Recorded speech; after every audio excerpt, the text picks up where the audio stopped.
1356 से शुरू। वाहिगुरु जी के फतेह, सत श्री अकाल, जय हाँ, भीम कट जवाहर। गया। भाई साहब, मानवता चैनल देख रहे हैं सभी दर्शकों का बहुत बहुत स्वागत है, अभिनंदन है। आज हमारे साथ भाई साहब मानवता चैनल में जुड़े मेहमानों का मैं सबसे पहले स्वागत करता हूं। हमारे साथ जसवीर भाटिया साहब जुड़े हुए हैं। भाटिया साहब, बहुत स्वागत है भाई साहब मानवता चैनल में। ब्रिजेंद्र सिंह साहब हमारे साथ जुड़ गए हैं, उनका भी बहुत स्वागत करते हैं। बहुत स्वागत है ब्रिजेंद्र सिंह जी। डॉक्टर जांगड़े साहब जुड़े हुए हैं, जो रायपुर छत्तीसगढ़ से हैं, उनका भी बहुत स्वागत करते हैं। हमारे साथ अशोक कुमार साध जी जुड़े हैं, जो पानीपत हरियाणा करनाल से हैं, उनका भी बहुत स्वागत करते हैं। वो हालांकि कनेक्शन में अभी नहीं आ पाए हैं, लेकिन हमारे प्रोग्राम में आज जुड़े हुए हैं। तो आज का जो हमारा प्रमुख टॉपिक है वो भारत में आर्थिक मंदी, महंगाई, बेरोजगारी से तबाही की ओर बढ़ता भारत। जिस ढंग से अभी 2 साल हम सब लोग कोरोना की इस वैश्विक महामारी से जूझ रहे हैं और कई कई महीनों तक लोगों को घरों में कैद रहना पड़ा है, उस बाबत भारत के जो बहुसंख्यक समाज के जो लोग हैं, जो इसे मूल निवासी समाज कहा जाता है, इनकी हालत, आर्थिक स्तर जो है बहुत बद से बदतर चली गई है। और इस काल में लोगों ने जो खाने पीने की, रोजमर्रा की जो जीवन की जो चीजें हैं, वो इतनी बेतहाशा महंगाई की ओर चरम सीमा पे बढ़ गई है कि जिसको हर परिवार झेल पाना बहुत मुश्किल हो गया है। और इसी पर आज का जो हमारा जो सब्जेक्ट है वो चर्चा रहेगा, क्योंकि जिस ढंग से हमारे जो परिवार का जो जीवन है, रोटी कपड़ा और मकान, ये बहुत ज्यादा प्रभावित हुआ है। तो मैं इस संदर्भ में ब्रिजेंद्र सिंह जी के पास पहले सवाल को लेकर जाना चाहूंगा। ब्रिजेंद्र सिंह साहब, कोरोना जी। हाँ भाटिया साहब, बोलिए सर। देखिए, आज ये प्रोग्राम शुरू करने से पहले जी, मैं आप सबसे इस बारे में बात करना चाहता हूँ। मैंने आपको भेजा भी था उसका व्हाट्सएप पे जी, आपको भी, विजय सिंह को भी। कल रात को या सुबह जो हिंदुस्तान में हुआ है टिकरी बॉर्डर पे, उसमें कुछ बूढ़ी माताएं, लेडीज, औरतें अपने घरों को लौट रही थी सुबह का खाना बना के, और जहां पर उनको एक ऑटो मिलना था, ऑटो को, टेम्पो वगैरह जो चलते हैं वहां पर अपने गांव जाने के लिए, तो जब वो आई तो देखा उन्होंने एक दूर से एक ट्रक वहां खड़ा हुआ था, बड़ा खड़ा हुआ था।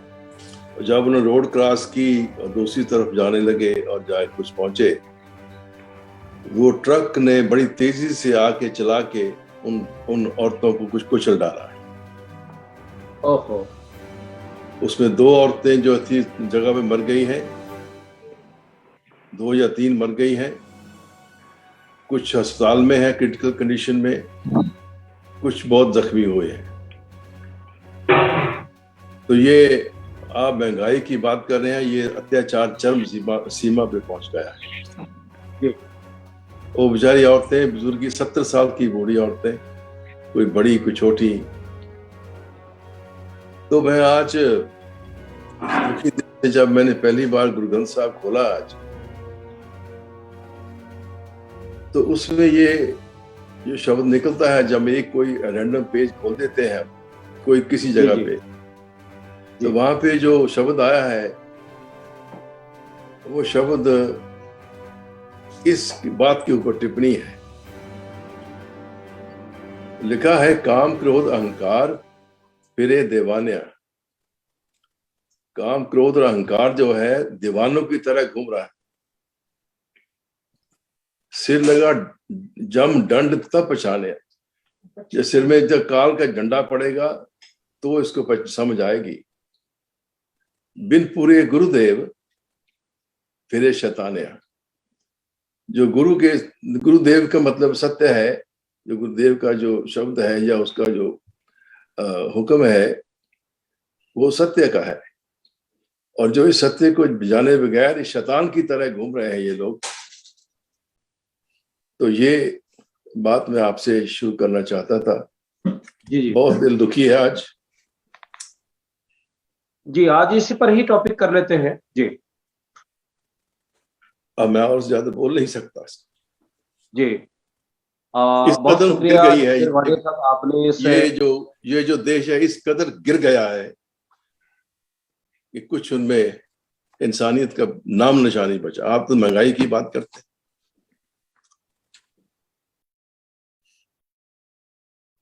जी भाटिया साहब, आपने हमारे उस माताओं को, हम आज इस वॉइस ऑफ मानवता चैनल की ओर से हम उन्हें नमन करते हैं। सत सत वाहिगुरु जी उनको आ, आ, आ, मोक्ष प्राप्ति करे, उनको ईश्वर अपनी चरणों में जगह दे। जिस ढंग से ये घटना घटी है, ये हम सब लोगों के लिए करुणा भरी है और दुखदाई है। और भारत की इस किसानों की जन जन की माताएं हैं जो लंगर और भोजन पका करके लौट रही थी, इनको उन शरारती तत्वों ने और क्रूर लोगों ने काल के हाथों कुचल डाला है। तो हम सब के लिए अब सबसे पहले हम 1 मिनट का वॉइस ऑफ मानवता चैनल की ओर से हम मौन धारण करते हैं। उसके बाद में आज की इस चर्चा को हम आगे बढ़ाएंगे। 1 मिनट के लिए हम सब साइलेंट रहेंगे, वाहिगुरु जी से अरदास करेंगे कि उन माताओं को श्री चरणों में बख्शी मिले। सतनाम। सतनाम।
वाहिगुरु जी का खालसा, वाहिगुरु जी की फतेह।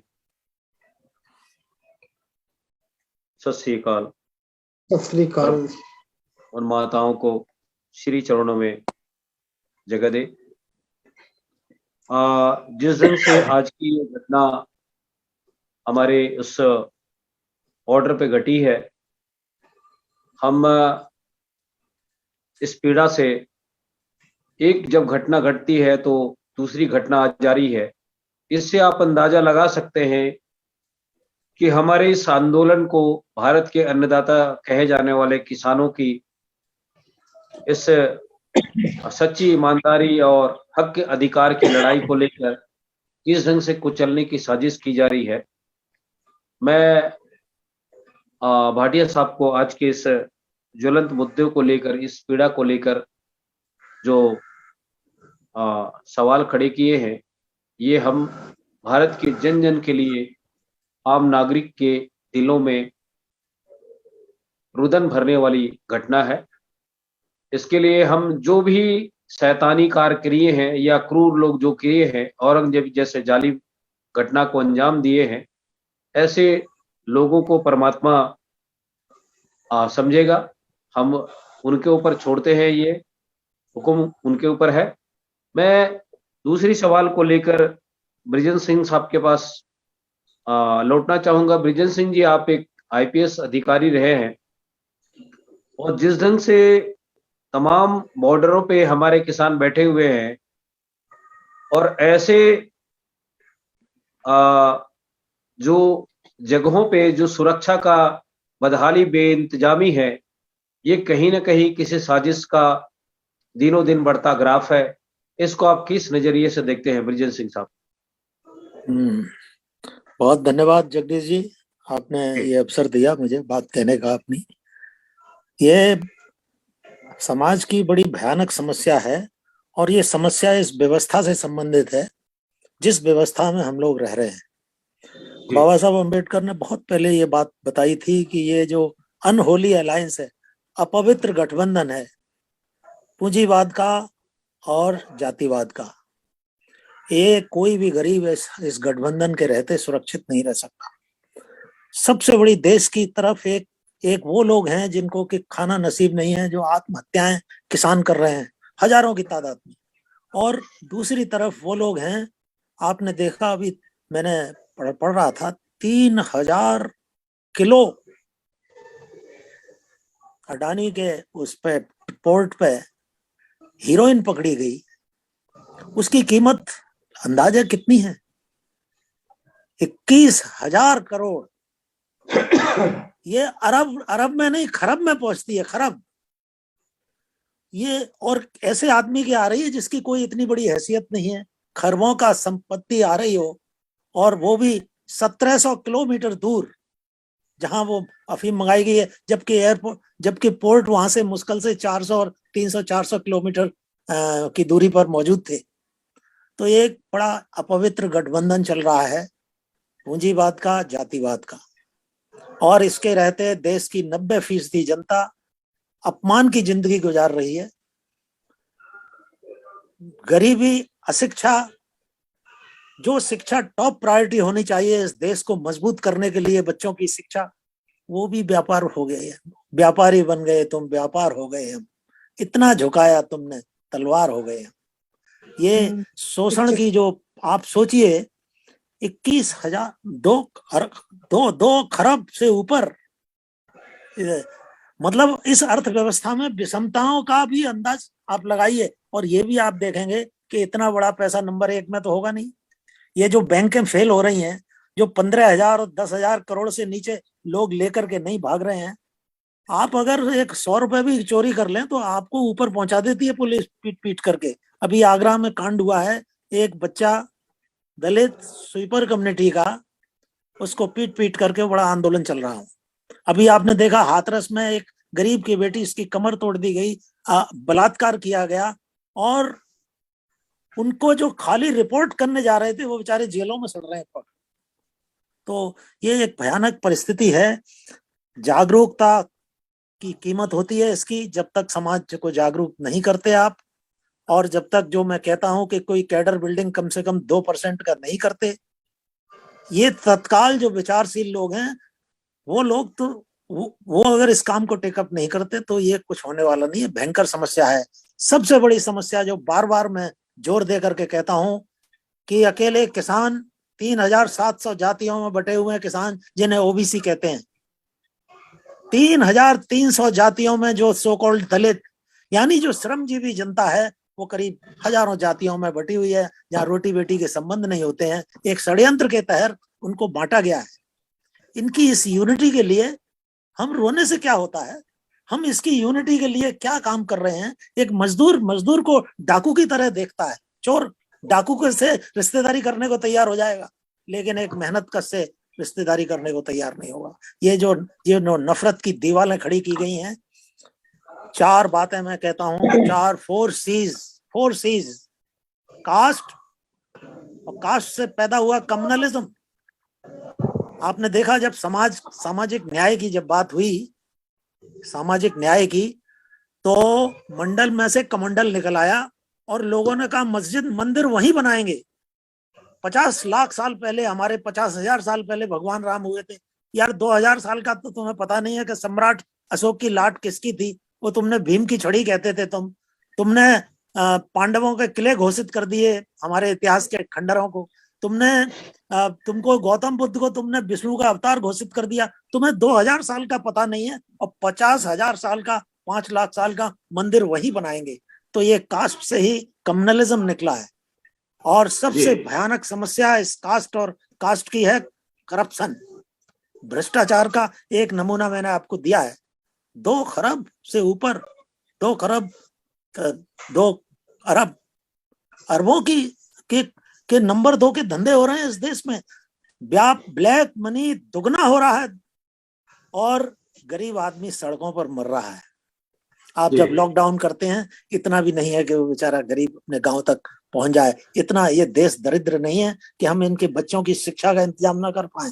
ये बड़ी भयानक समस्या है, और ये समस्या खाली मेंबर ऑफ पार्लियामेंट बनने से अगर सॉल्व हो जाती, तो जब से देश आजाद हुआ है 130 MP पार्लियामेंट में अकेले दलित और शेड्यूल कास्ट शेड्यूल ट्राइब के तो रहते ही रहते हैं, और अब बैकवर्ड का भी कुछ हो गया है।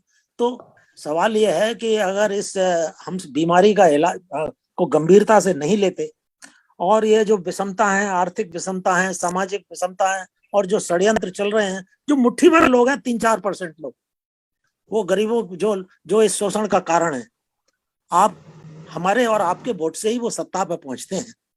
क्यों पहुंचते हैं? क्योंकि पूरा तंत्र, एजुकेशन उनके हाथ में है, प्रचार तंत्र उनके हाथ में है, अर्थतंत्र उनके हाथ में है, जुडिशरी उनके हाथ में नहीं है। तो अगर आप कोई आदमी त्याग करने को तैयार नहीं है कि कम से कम 2% कैडर तैयार करे, ट्रेंड लोगों को कम से कम जाने ना। अरे भाई 100 पे 1-2 आदमी तो हमें बताने वाले हों कि सच्चाई ये है, हमें कोई बताने वाला नहीं है। फिर हम कहते हैं कि साहब ये पढ़ते लिखते नहीं है, ये फला। तो ये सब बड़ी बड़ी पीड़ादायक है। मुझे आज मैं जब देख रहा था भाटिया साहब की तकलीफ को, मेरी पूरी संवेदना है। ऐसे लोगों के प्रति हमको सचमुच नींद नहीं आनी चाहिए, हमको पेट भर के खाना नहीं खाना चाहिए अगर नसीब भी है, जब तक हम अपने इस कर्तव्य को, किस कर्ज को उतारने की कोशिश नहीं करते। और दूसरा सबसे बड़ी जो बात मैंने बता दी कि जब तक प्रॉब्लम सबसे बड़ी है कि इलाज करने दौड़ते हैं, झोला छाप डॉक्टर बने हुए हैं हम, साले आंख और फोड़ देंगे उसकी जिसका ऑपरेशन करने जा रहे हैं आपका। अरे 5 साल तो मेडिकल पढ़ने में लगाए जाते हैं, आप करोड़ों के भाग्य को तय कर रहे हैं और आपको ABCD पता नहीं है इस देश की अर्थतंत्र की और सामाजिक तंत्र की। तो इसलिए ये बहुत बड़ा सब मुझे भी तकलीफ हो रही है सुन करके भाटिया साहब को जब मैंने देखा। लेकिन ये घटनाएं कितनी होती हैं, कभी आपने अब हजारों की तादाद में रोज अपमान हो रही हैं, बहन बेटियों की इज्जत लूटी जा रही है, लोग भूखे मर रहे हैं, रोजगार से, कोरोना का भी एक कारण है बहुत बड़ा। लेकिन क्या इससे पहले बहुत स्वर्ग बना हुआ था ये?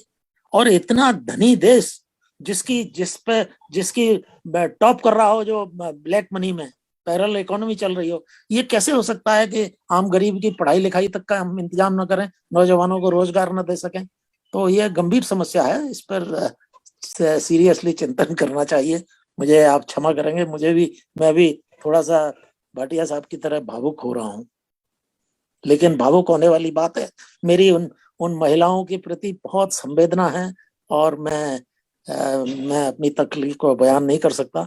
और मैं दुआ करता हूँ मालिक उनकी आत्मा को शांति करे, और मैं दुआ करता हूँ कि लोग जागरूक हों, संवेदनशील हों, उसकी कीमत को चुकाएं। जागरूकता के एक ऐसी कीमत है जो आप बिना चुकाए हुए आपकी आजादी या आपका सम्मान सुरक्षित नहीं रह सकता। धन्यवाद जी। बहुत ही दुखद घटना को लेकर आज हम चर्चा करने जा रहे हैं, और हम उन माताओं को नमन करते हुए जितेन जांगड़े जी के पास लौटना चाहूंगा। जितेन जांगड़े जी, अभी जो चर्चा चल रही है इस पर अब मैं आपकी प्रतिक्रिया जानना चाहता हूं कि जिस ढंग से आज भारत की जो किसान, हजारों किसान उस बलिवेदी पर चढ़ गए हैं इस हक अधिकार को लेकर, और जिस ढंग से हमारी ये माताएं वहां पे बैठे लोगों के लिए भोजन पका रही थी, और भोजन और लंगर खिला करके वहां से लौट रहे लोगों के ऊपर इस ढंग से दुस्साहस किया जाना, ये हम कतई हमारे इस देश की, भारत की जो शांति प्रिय भूमि है, ये बर्दाश्त कभी नहीं करेगी। ऐसे क्रूर लोगों को सजा दिलाए जाने की आवश्यकता है। मैं जांगड़े जी, आपकी इस चर्चा पर आपकी प्रतिक्रिया संवेदना के रूप में जानना चाहूंगा। जांगड़े साहब। मानवता चैनल में जुड़े सभी संतों को जय सतनाम। हमारे साहब जी ने बताया कि उन माताओं को कितना दर्द है किसानों से, क्योंकि माता जानती है कि बच्चा भूख ना रहे, शरीर में एनर्जी कम ना हो। माता लोग स्वयं भूखे रह करके अपने बच्चों को खाना खिलाती है, खाना पकाती है। किसान लोग को अपना बेटा मान करके हमारी माता लोग लंगर चला रही है, भोजन पका रही है और सबको खाना खिला रही है। तो वीकनेस ना हो, कमजोरी ना हो, बॉडी में एनर्जी कम ना हो, इस प्रकार से हमारे माता लोग जो सेवा भाव करके हमारे किसानों का पेट भर रहे हैं, लंगर चला रहे हैं, उनको इस तरह से रौंदना, ये इनके लिए तो कोई शब्द ही नहीं है। ये भारत देश के लिए ही नहीं, पूरा विश्व के लिए ये इतनी संवेदनशील स्थिति है, ऐसा इनके लिए तो कोई शब्द ही नहीं है। तो मैं उन माताओं के प्रति मैं अपना संवेदना व्यक्त करते हुए मैं परमात्मा सतनाम से यही चाहता हूं कि उन लोगों के आत्मा को शांति दे और उनके घर परिवार को शांति रहने के लिए परम पिता की असम कृपा हो। और ये बड़ी दुखद है, ऐसा नहीं होना चाहिए। तो बड़ा इसमें चर्चा करना भी एक आत्मा को निचोड़ रहा है। इतनी बड़ी गंभीर समस्या देश में हो रहा है आए दिन, और ये लगातार, और क्या नहीं ये लोग करेंगे, ऐसे हादसे करने वाले, ये बड़ी दुखद घटना है। चलो, तो भारत देश में आर्थिक मंदी से किसान ऐसा ही जूझ रहा है। किसान अपना फसल उत्पादन नहीं कर पा रहे हैं। जैसे कि पिछले 4-5 दिन पहले आया कि एक किसान का 14 दिन तक के धान बिक्री नहीं हुआ और उन्होंने पेट्रोल डाल करके मध्य प्रदेश में आग लगा दी अपनी फसल को। क्या उस फसल से कितनी सपना देखा था, बच्चों की पढ़ाई लिखाई का, बेटी बेटा का शादी का, और बच्चे अपने बेरोजगार बच्चे को बिजनेस करा।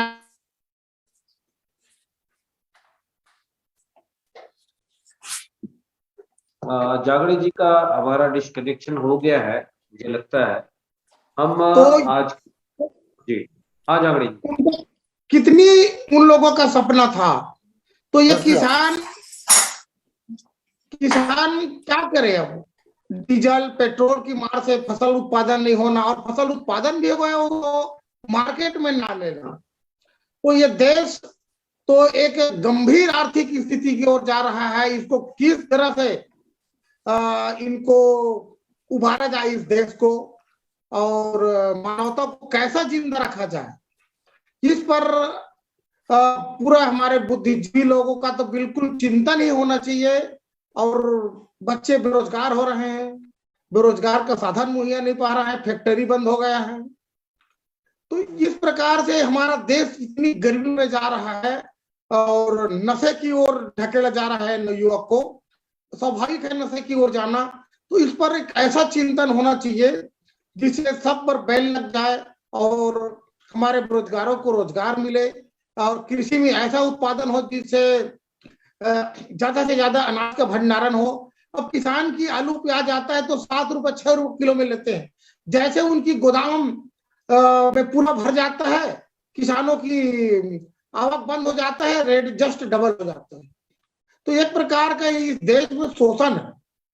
तो किसानों के उत्पादन पर शोषण हो रहा है।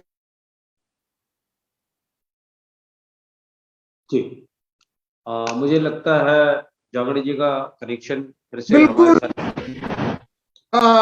बिल्कुल चिंतन होना चाहिए। और मैं थोड़ा कनेक्टिंग में मेरे प्रॉब्लम आ रहा है, तो मैं इतना कहकर अपनी वाणी को विराम देता हूँ। सबको धन्यवाद जी, बहुत शुक्रिया जागड़ी जी।